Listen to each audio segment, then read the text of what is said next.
Bismillahirrahmanirrahim. Assalamualaikum warahmatullahi wabarakatuh. Alhamdulillahirabbil alamin. Wassalatu wassalamu ala asrofil anbiya'i wal mursalin wa ala alihi wa sahbihi ajmain. Yang saya hormati Ibu Maisarah MPD selaku mata kuliah metode penelitian kuantitatif. Yang saya sayangi teman-teman sekalian, izinkan saya untuk memperkenalkan diri saya. Nama saya Anggia Putri, jurusan Pendidikan Islam Anak Usia Dini 1, UIN Sumatera Utara, NIM 030817111039. Selanjutnya, saya akan mempresentasikan hasil proposal saya yang berjudul Pengaruh Media Film Animasi Terhadap Kemampuan Bahasa Ekspresif Anak Usia 4-5 tahun di PAUD KB Kemuning, Jalan Haji Adam Malik, LK3, Kecamatan Datuk Bandar, Kota Tanjung Balai, tahun ajaran 2020-2021. Selanjutnya, proposal saya ini terdiri atas 3 bab. Yang pertama, bab 1, pendahuluan, terdiri atas latar belakang masalah. Berdasarkan peneliti lihat di PAUD KB Kemuning bahwa banyak dijumpai pada usia 4-5 tahun menunjukkan bahwa kemampuan bahasa ekspresif anak masih kurang. Terlihat dari cara anak untuk menyampaikan apa yang diinginkannya masih malu-malu. Anak menjadi pasif, kurang keberanian dan berbicara. Kurangnya kepercayaan diri anak dan stimulus dari lingkungan membuat terhambatnya aspek kemampuan bahasa ekspresif anak. Anak yang menampakkan kemampuan bahasa ekspresif ialah berjumlah 12 dari 20 anak. Hal ini disebabkan karena guru jarang menggunakan media ataupun metode bercakap-cakap yang tidak dapat penambahan media edukasi anak, sehingga anak tidak tertarik. Pada aspek kemampuan bahasa ekspresif, kompetensi yang ingin diharapkan adalah: pertama, anak mampu berbahasa secara lisan. Yang kedua, anak mampu menceritakan kembali apa yang diketahuinya. Yang ketiga, mengekspresikan perasaan, ide, dan keinginan dalam bentuk coretan. Selanjutnya, perumusan masalah. Berdasarkan identifikasi dalam batasan masalah, maka rumusan masalahnya yaitu: adakah pengaruh media film animasi terhadap kemampuan bahasa ekspresif di PAUD KB Kemuning tahun ajaran 2020-2021. Selanjutnya, tujuan penelitian.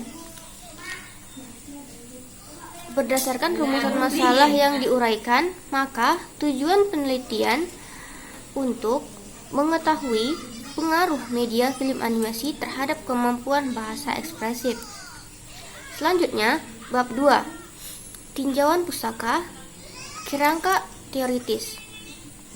Kemampuan bahasa ekspresif adalah kecakapan berkomunikasi dalam mengungkapkan perasaan, kata-kata, mimik, intonasi, gerakan, dan keinginan secara sederhana namun bermakna kepada orang lain dan sekitarnya. Selanjutnya, media film animasi adalah proses menciptakan efek gerakan, dapat juga berupa perubahan warna dari suatu objek.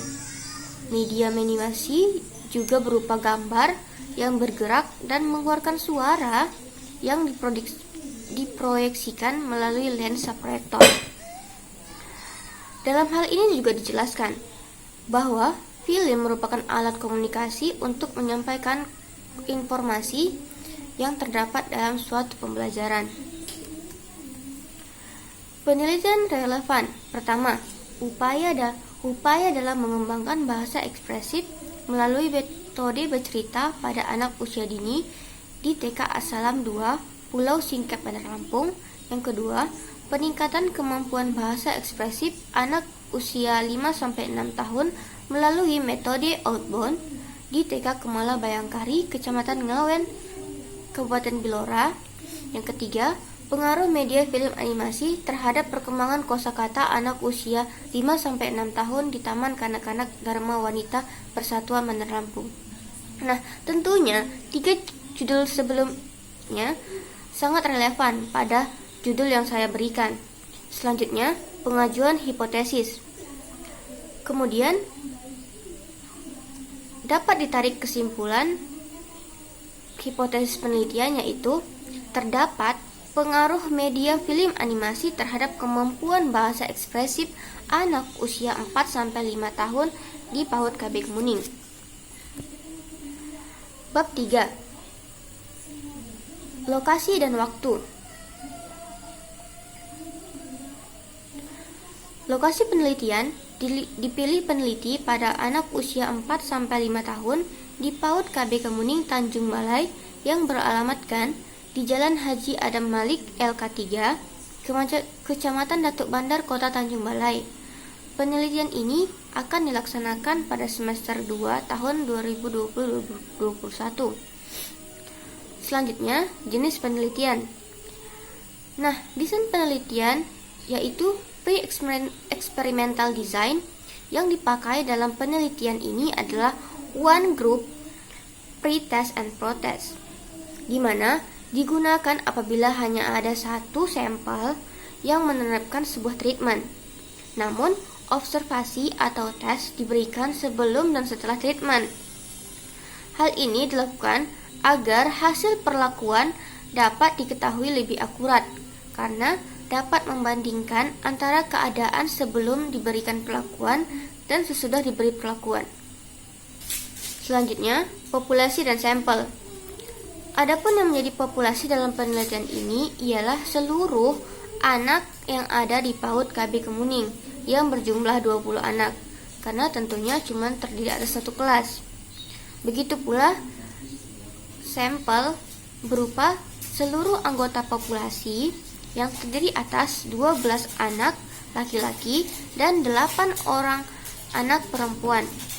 Teknik pengambilan sampel yang digunakan dalam penelitian ini adalah boring atau total sampling. Maksudnya, penentuan sampel dengan mengambil seluruh anggota populasi menjadi sampel. Penentuan sampel dalam penelitian ini berdasarkan populasi relatif kecil kurang dari 30 subjek, yaitu 20 anak. Kemudian, teknik pengumpulan data yaitu saya mengambil observasi, yaitu pengamatan. Selanjutnya, desain penelitian, saya menggunakan pengaruh media film animasi sebagai variabel X dan kemampuan bahasa ekspresif sebagai variabel Y. Selanjutnya, teknik analisis data. Saya memakai uji normalitas, Lilliefors atau Kolmogorov-Smirnov, uji homogenitas, dan uji hipotesis. Baiklah, sekian mini sempro yang saya paparkan. Saya ucapkan terima kasih. Wabillahi taufik wal hidayah. Assalamualaikum warahmatullahi wabarakatuh.